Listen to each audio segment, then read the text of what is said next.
Valentin Sebo, donc tu es journaliste jeux vidéo chez Gamecult. Ouais, tout à fait, c'est ça. Et tu as sorti tout récemment une enquête qui nous a vraiment passionnés sur l'e-sport. Attention, Excel. Tout le monde connaît ces moments où t'es genre à 2h du mat en train de zoner sur YouTube. Je suis tombé sur une vidéo. La vidéo, elle durait 2h30. C'était la finale des championnats du monde de la FMWC, donc le championnat du monde de modélisation financière. Pardon, mais... Déjà incroyable. Déjà, ça ne veut rien dire. Attends, tu es resté les 2h30 devant ? Alors, j'ai des problèmes. Oui, non, mais alors. On va pas commenter tes 2h du mat. Non, 2h du mat. 2h du mat, voilà. Ça s'excuse. Non, mais en fait, à la base, la miniature de la vidéo, c'était e-sport Excel. Donc, moi, en fait, je suis un peu. Voilà, à la base, j'y allais. Je me suis dit, je vais rigoler, en fait. Puis je suis resté 3 minutes, 4 minutes, 5 minutes. J'ai vu qu'il y avait des commentateurs, qu'il y avait des épreuves. Et donc, je suis resté. Attention, il a rempli la case. Bah ouais, mais ouais. Oh, c'est le foie qui n'est pas pris en compte actuellement. Et je me suis tapé les 2h30.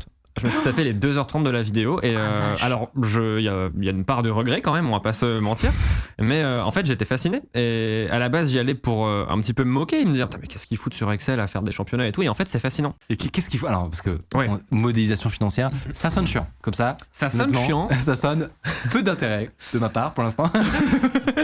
Vends le nous, tu vois. Qu'est-ce qui fait que donc moi je vois cette vidéo et je me dis c'est quoi là, dans les 2 semaines qui arrivent, 3 semaines, j'ai pas grand chose à faire de majeur, enfin j'avais des petits trucs, donc je me suis dit je vais me pencher là-dessus. De manière un peu inespérée, j'envoie des mails, des messages LinkedIn, très important LinkedIn parce que ces gens-là traînent beaucoup sur LinkedIn, et je contacte les gens qui organisent ce tournoi à la base, donc la FMWC.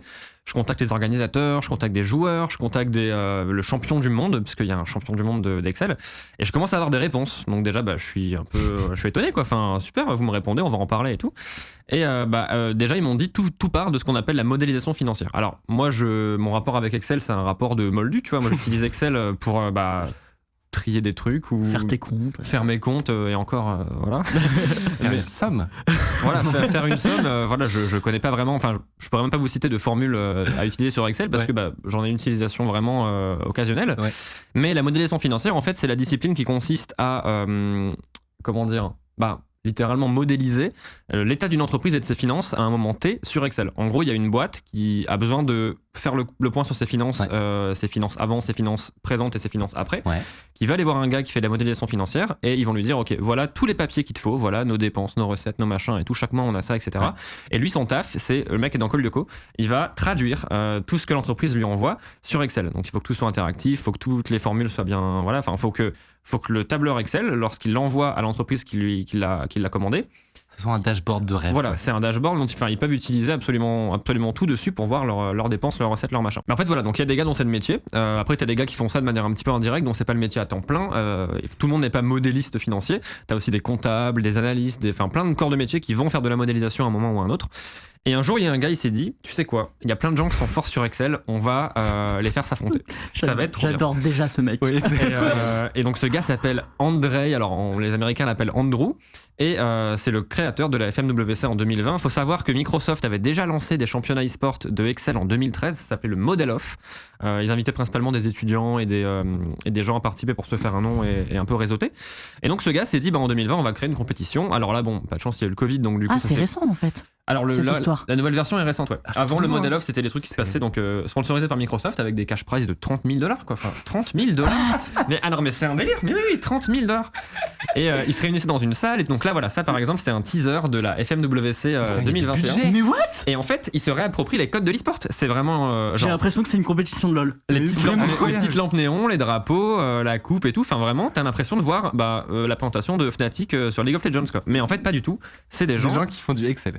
Et là, c'était pour la finale MOS 2021, qui est en gros la finale Microsoft Office. Donc, ils font aussi PowerPoint et plein de trucs. Mais ce qui nous intéresse principalement, c'est Excel. Et donc, en discutant avec eux, machin et tout, je me rends compte que, ok, il y a un vrai truc déjà. C'est dingue. Et après, tu te poses plein de questions en fait. Quand tu vois ça, la première question, c'est déjà comment on fait de l'e-sport sur Excel. Qu'est-ce qu'on demande à faire? Enfin, qu'est-ce que les joueurs font? Ils arrivent. Comment ils ont l'air hyper heureux en tout cas là. Ouais, alors ils ont l'air super épanouis. En fait, ils apprennent plein de trucs aussi. Puis c'est aussi l'occasion pour eux de c'est un tout petit milieu. Vous Ouais. imaginez bien le milieu de la compétition sur Excel. Donc ils voient des potes, ils font du réseau et tout. Il y a même des gens. Le fameux milieu de la le fameux compétition. milieu de la modération financière. On le connaît tous. Ah non, mais t'as plein de gens qui m'expliquaient avoir trouvé un taf. En fait, ils gagnent ce tournoi ou alors ils finissent 2-3e et ils se font. T'as des chasseurs de tête qui viennent vers eux et qui leur disent bah écoute, en fait, t'as trop bien performé, viens faire de la modélisation pour nous. Oui, évidemment. Et donc je discute avec eux Incroyable. et je discute avec les organisateurs de ce tournoi et je leur demande d'abord comment tu fais pour faire de Excel, qui est quand même un truc qui déjà va rebuter la plupart des moins de 25 ans, qui représente quand même la communauté majeure de l'e-sport. Comment tu fais pour intéresser ces gens-là et faire de Excel un support de compétition? Ouais. Comment tu fais pour que les gens se battent sur Excel? Il m'a dit écoute, c'est très simple. Au début, ils sont 128. Ils ont voilà, très bien. Ils ont différents formats de compétition. Là, J'adore. c'est ce qu'on appelle le Battle of 16. Donc, Ok. ils sont 16, ils viennent de plein de régions du monde. La France n'est pas très bien représentée. Ah. Voilà, bon, on est un peu nul. Mais il y a des Australiens, des Américains, il y a pas mal d'Irlandais. Enfin, il y a plein de gens. Il y a grosse communauté indienne aussi sur Excel.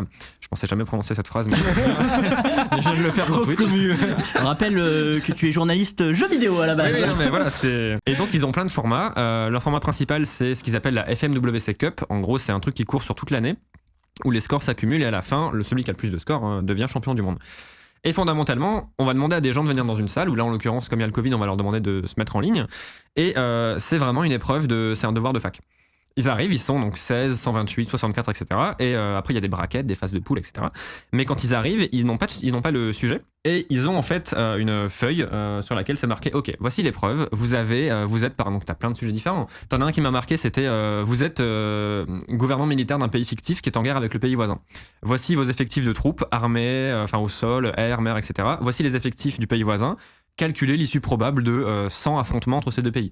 Vous êtes croupier, calculez le résultat de 100 tirages de blackjack de la façon la plus automatisée possible. Ah ouais, ok. Et Donc, plein de délires comme ça. Après, ils font aussi du morpion. Enfin, par exemple, ils ont demandé à des gens de coder du Tetris dans Excel Non. et ils ont 50 minutes. Mais c'est un délire. Alors ça, je veux voir. Mais alors, t'as des vidéos, tu tapes Tetris Excel sur internet et t'as des gens qui font ils font des matrices de. Tu vois pas physiquement les blocs tomber sur Excel Ouais. parce que c'est Bah, pas- c'est Excel finalement. c'est vraiment Ça pas reste le but Excel, à la quoi. base.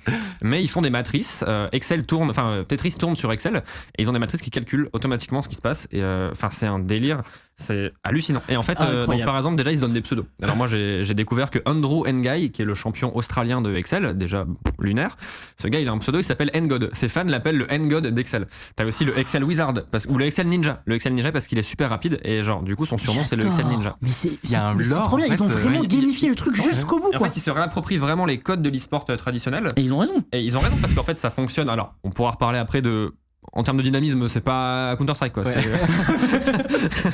Mais Est-ce qu'il y a besoin d'avoir 60 FPS Alors, Vas-y, figure-toi ça. que dans les compétitions, ils ont, et je ne rigole pas, il y a zéro van, ils mettent sur l'écran pendant la finale, il y a un compteur d'APM. Comme sur les championnats de StarCraft. Donc c'est le nombre d'actions C'est par le nombre d'actions minute. par minute. Et en fait, ils sont. En fait, de clics. mais- de- tout comme les joueurs Les de barres. StarCraft ont, et voilà, c'est connu, les joueurs de StarCraft, généralement, ils montent à 300, 400 actions par minute. Là, les gens qui jouent à Excel, ils ont un compteur d'APM. Donc, les commentateurs ont un compteur d'APM sur l'écran. Et parfois, tu vois, ok, ce candidat, actuellement, il est à 230 APM. Et c'est fou. Mais Et comment c'est possible 200. Non, mais en fait, t'as plein de techniques. Ils ont alors, ils ont pas spécialement de routine d'entraînement parce qu'en fait, c'est. Mais comment tu t'entraînes Un jeu vidéo, t'as plein de contrôles quoi. Ouais, T'as des mais là, tu écris des formules quoi. Ouais, et enfin, moi, du coup, le champion du monde, je lui ai demandé écoute, frérot, là, t'es champion du monde d'Excel, ça sous-entend quoi de t'entraîner pour être champion du monde? Il m'a dit en fait, je m'entraîne pas des masses parce que c'est intéressant parce que là où plein de joueurs e-sport vont s'entraîner et du coup avoir une training routine, faire des bootcamps, etc. Là, en fait, lui, il s'en fout. Son taf, c'est de maîtriser Excel sur le bout des doigts. Donc, ils n'ont pas besoin de s'entraîner. Ils connaissent leur outil. Et voilà, la seule façon dont ils vont s'entraîner, il me disait, en fait, c'est en reprenant, par exemple, les sujets du championnat de l'an dernier pour connaître le format. Fond des annales en fait. Vache- Voilà. vache- Bachotage. C'est exactement ça. Tu révises tes. Sauf que là, tu peux gagner 30 000 balles, donc Ouais. plutôt pas mal. J'ai rencontré des joueurs Excel qui genre se vantaient donc au début de la finale t'as une présentation avec des petites cartes etc. Tel joueur par exemple bonjour, moi je m'appelle machin, moi Excel, mon rapport c'est ça, j'utilise Excel pour tout faire dans la vie, genre mon journal intime. J'ai rencontré des gens qui utilisent Excel pour écrire leur journal intime. J'ai rencontré des gens qui ont appris à utiliser Excel Excel, everything. sans jamais toucher la souris parce qu'ils considèrent ça comme plus rapide. Et donc du coup en championnat ils Oui. font juste de la macro au clavier. C'est incroyable. Et j'ai trouvé ça fou. J'ai trouvé ça fou. Est-ce qu'il y a des fautes éliminatoires, il y a des trucs où tu peux te faire exclure Comme dans un sport et tout. Alors exclure, je sais. Alors j'imagine que. Histoire, je sais pas, mais des fautes, des règles, tu vois, des trucs cadrés, quoi. Bah en fait, t'as des règles. Notamment, il y a une règle simple, c'est que les commentateurs, donc ils sont deux généralement. D'ailleurs, il y a l'un des commentateurs, je peux en parler parce qu'il est zinzin et c'est incroyable. Il s'appelle Bill Jelen et c'est lui que Microsoft a contacté pour commenter les championnats du monde de Excel. Et du coup, son taf à lui, c'est de regarder ce que les joueurs font parce que voilà, la règle en gros, c'est que quand tu participes à une compétition d'Excel, le commentateur et le commentateur ils ont tous les deux accès à ton écran constamment. Ton écran est partagé, donc ils peuvent voir si tu triches, si machin, etc. Ouais. Ce qui fait qu'en fait, parfois le commentateur il voit pas ce qui se passe. Enfin, il comprend pas ce qui se passe. Même s'il connaît Excel, tu peux pas être dans la tête du gars qui est pendant 50 minutes en train de. Enfin, il est dans la zone, tu vois, il fait ses trucs et ses machins. Tu peux pas prévoir ce qu'il va faire. Parfois il y a des clutches. Parfois il y a. J'étais pas prêt pour cette phrase, Valentin. J'ai vu le. Donc, attends, clutch, parce qu'on n'est pas très jeux vidéo forcément. En gros, donc ce qui est donc dans le milieu e-sport, ce qu'on appelle un clutch, c'est en gros un retour inespéré. Par exemple, une équipe qui va perdre un match de Counter-Strike, elle va perdre, je sais pas, 15-3. Et soudainement, elle va revenir à 15-15, égaliser et gagner. C'est ce qu'on va appeler un clutch. En gros, c'est un retournement de situation. Ouais. Et sur Excel, j'avais vu ça dans ça devait être le championnat américain, je crois, je sais plus, je m'étais encore perdu à 2h du mat. Et je matais, et en fait, il y a un moment où le commentateur, donc Bill Jelen, ne comprenait pas ce qui se passait. Il comprenait pas ce que le gars faisait pendant 30 minutes. Il sortait un peu du cadre de l'épreuve et on savait pas. Et en fait, dans les 10 dernières minutes, on s'est rendu compte que le gars qui prenait du retard, parce que pendant une demi-heure, tout le monde se demandait tu fais quoi. C'est incroyable. Et pendant les 10 dernières minutes, il a automatisé le bordel et boum, il a gagné. Et d'un coup, il a fait un clutch et en fait, à la fin, du coup, les commentateurs tentent de rendre ça un petit peu, voilà, parce que c'est compliqué en fait il m'en parlait, c'est compliqué de rendre dynamique un tableur Excel parce que sur des trucs comme League of Legends, Counter-Strike, c'est immédiat. En fait, je parlais aussi avec un gars qui bosse chez Microsoft dans la team Excel, il est design programmeur en gros sur Excel, et lui, depuis 3-4 ans, son taf, c'est de bosser avec les organisations qui font de l'e-sport sur Excel et de les sponsoriser, s'arranger de développer des trucs pour faciliter la compétition, machin. Et il me disait, c'est marrant parce que dans sa vidéo de présentation, il avait des, tu sais, un peu ces inspirational quotes, des trucs entre guillemets, machin. Et il racontait Excel, c'est quand même c'est le plus beau langage de programmation du monde, utilisé par 750 millions de personnes au monde. Et en fait, Ah oui, j'avais vu un graphe, peut-être qu'ils peuvent l'envoyer à la régie, un graphe qui compare Excel. Avec d'autres jeux vidéo. Parce que pour eux, dans leur tête, c'est pas faux, mais c'est pas forcément vrai non plus. Excel, c'est le langage de programmation le plus utilisé au monde. Parce qu'ils considèrent ça comme un langage de prog. Et comme Excel, c'est rentré dans les mœurs. En fait, pour eux, il y a 750 millions de personnes qui développent sur Excel tous les jours. Alors que bon. Là, on a vraiment un graphe avec Excel et en dessous, il y a Fortnite, League of Legends, Counter-Strike. Vraiment, on en est à ce niveau. Et ça, c'est la communication officielle de la FMWC. Quand je leur ai demandé, écoutez, là, j'ai écrit un article sur votre truc, je galère à l'illustrer parce que, en fait, c'est Excel, donc c'est chiant à illustrer. Et ils m'ont envoyé ça. Ils m'ont envoyé, voilà la documentation officielle de notre organisation et ils se comparent à Fortnite et tout. J'ai mis le doigt dans un truc. C'est juste trop bien.